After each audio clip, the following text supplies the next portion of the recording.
Alright, we're back. This time with significantly less cheap bourbon.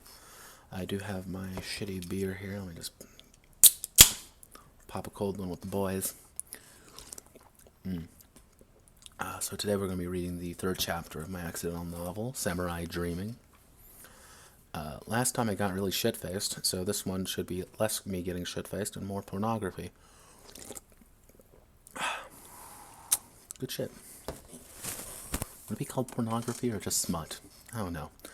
But let's get on with it. Let me just readjust the size real fast just so I can actually read the damn thing. Alright, so Chapter 3, Samurai Dreaming, July 15th, 2073. 4 days after the second Terraco incident. Technically that should be 3 days. After this, actually let's change that to the 16th and turn that to 4 days. Because it happened on the 12th. The boss had an authentic clock in his waiting room. Both of us could hear the tick-tock as the room was filled with the deafening silence of our riveting conversation and the distant yells of her father getting into it with the chief of security and the board. I'm a corporate samurai, augmented with better reflexes, dermal chest cavities, a cybernetic hand with the potential punching power to go through an engine block. And here I am, looking after the boss's daughter for the foreseeable future. She's tall for her age, 24, long legs and a single streak of blonde through her completely jet black hair. She's dressed in her finest, I'm the boss's daughter and you better know I control your job, business skirt suit. Hell, she could walk in here with ripped jeans and an anarchist hoodie and people would still bend over sideways for her. She will inherit her father's shares, his fortune, his position when he croaks, which from the yelling is rapidly approaching. She is attractive, though, unmarried, surprising for her age as well as upbringing. She's a Miyazuka, one of the key shareholders in Shizuka Walker.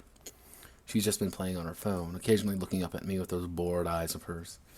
They're a deep green, probably from her mother, some model, I think. I lean back on the couch and let my thoughts drift a bit farther than they should. The quiet days are blessings and curses. She crawls over on the table, separating us. Give me 1 second.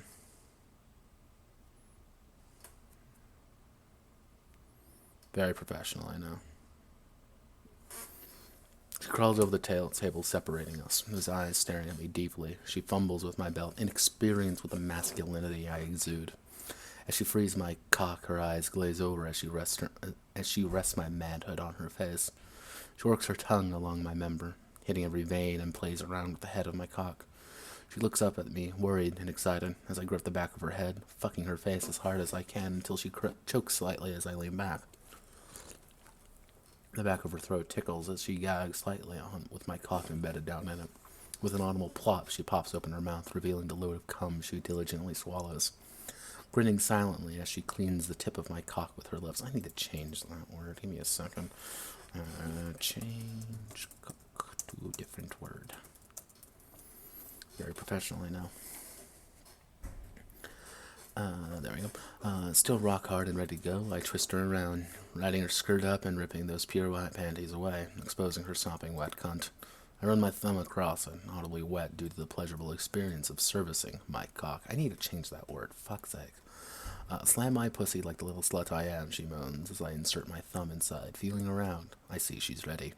Fuck me hard, as I position my dick right in her pussy, hitting home as she pleads for equal parts mercy and more. I grab the back of her hair, that hair of hers, and pull as hard as I can, letting her cry out in pleasure.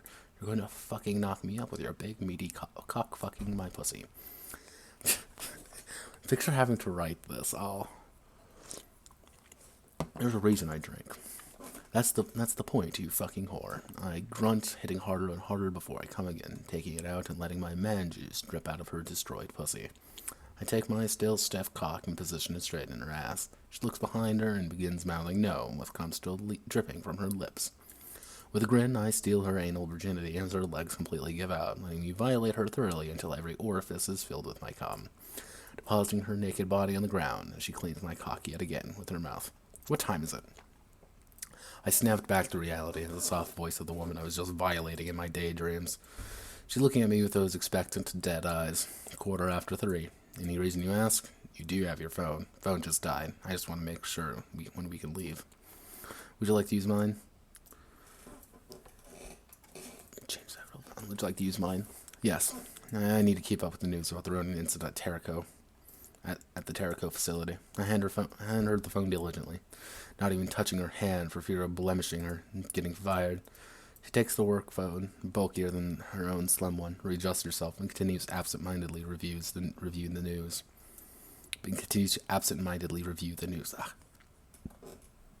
I sit back, content with my dreams. Father was dealing with issues as always, little problems with big repercussions down the line. Street Ronin had hit the Terrico facility 4 days ago, and they found one of the Ronin dead yesterday. They stole a handful of data regarding our newest line of industrial line of remote intelligence guided systems, a RIGS, which Ronin always seemed to like to augment to add guns to. My phone died as it usually does when I'm monitoring the news. My bodyguard, a brute of one of Father's samurai, hands me one of his like a good little dog. He's large, easily 6'4", with an athletic frame. I can see his hand is a Shizuka Walker security gauntlet, usually reserved for military clients and private security forces. Dealing how he doesn't have the full Shizuka Walker security rigs, most likely he sacrificed some vacation time for it to feel tougher. Judging by the way he sits, as well as the way his non-augmented hand is twitching, he does have a nervous system enhancer, increasing his reaction time and making sure that certain assets are more effective.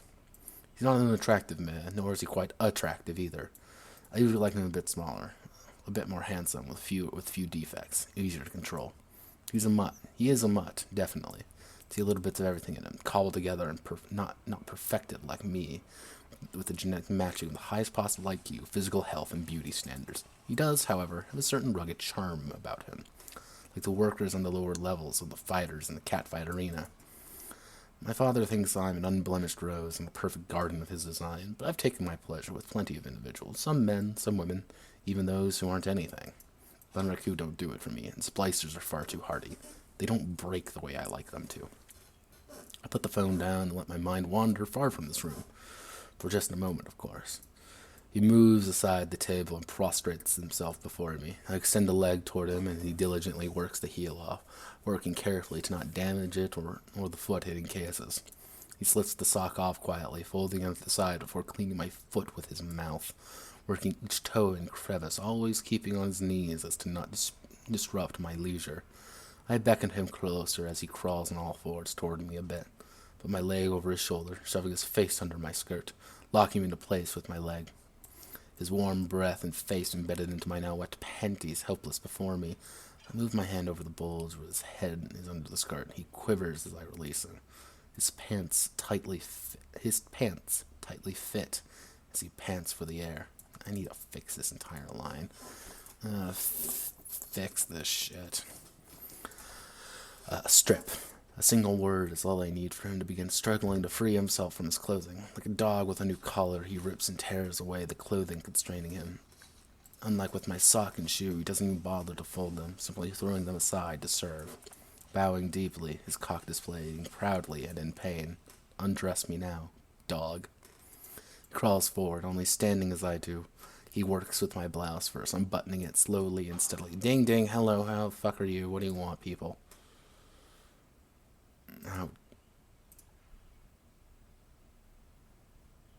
Oh, that's cursed. That's absolutely fucking cursed. What I just got there. Each layer of my clothing, he takes care not to touch my skin. Only when I'm down to my black lingerie does he obediently kneel again. I remove my panties first, tossing them on his head, which he sniffs deeply before folding them into a pile with the rest. A step or two before I grab the back of his head and guide it toward my pussy. He accepts it readily, working his tongue along the inner recesses, slowly and steadily. He's weak before me. I take his head away, and his mind fuzz from the excitement he must be experiencing, his cock still hard and in pain. I press his head toward me again, pushing forward through my own excitement as he begins to lean back, completely enslaved to me now. I decide to relieve him now of his pain. I pull back with my foot, I pull back and with my foot and send him tumbling back. Oh, Jesus. Fix that shit, yo. Yeah, this is actually like the second story I wrote in this like entire series, so yeah, it's rough as fuck, but it's my kind of rough as fuck. In more ways than one, huh? Flat against, I pull back with my foot. I pull back and with my foot send him tumbling back, flat against the floor. His cock glistens, tall and erect. Please, madam, I beg of you. I beg of you, help me, he whispers as I touch his head of his cock with my cleaned foot. Just this once. We both get to feel a bit of pleasure, my dear dog, I say, lowering myself on top of him. I grind slowly against his cock, teasing him as he moans for release. Beg. Madam, I will do anything for you, surrender myself to you, kill myself in your name, but please release the pain. He whimpers with ragged breaths. Good, good. I grab the bottom of his cock and grip tightly as I lower myself onto it.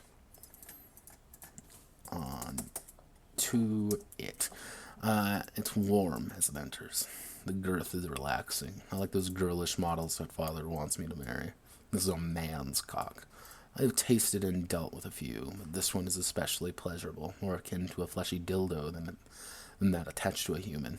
His excitement mingled with fear is what gets me going the most.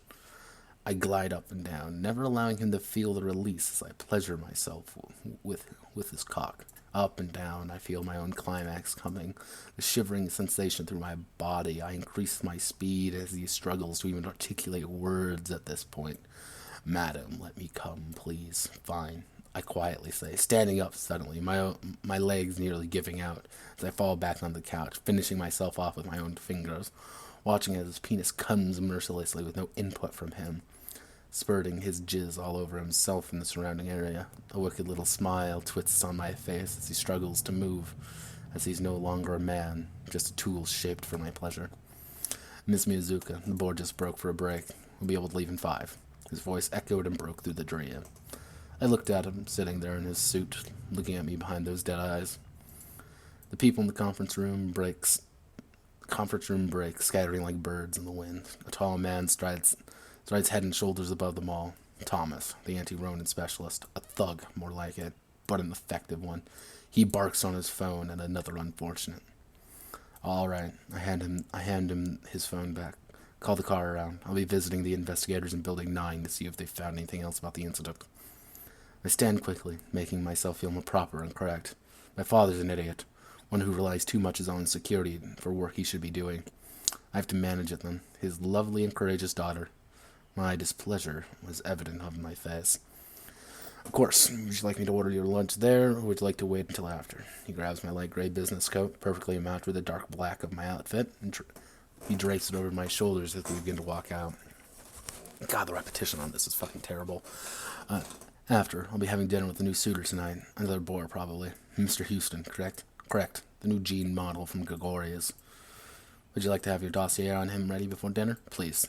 Make sure you get the information on his peculiar habits as well, in case things go wrong. Of course. And Samurai? Yes, ma'am? Look your best for tonight. Keep the security gauntlet on low. Of course. Yeah, that is Chapter 3, Samurai Dreaming. Looks like it took me about, I'd say 13 minutes. And it's jank as fuck, and I need to fix it. Alright, thank you. Goodbye.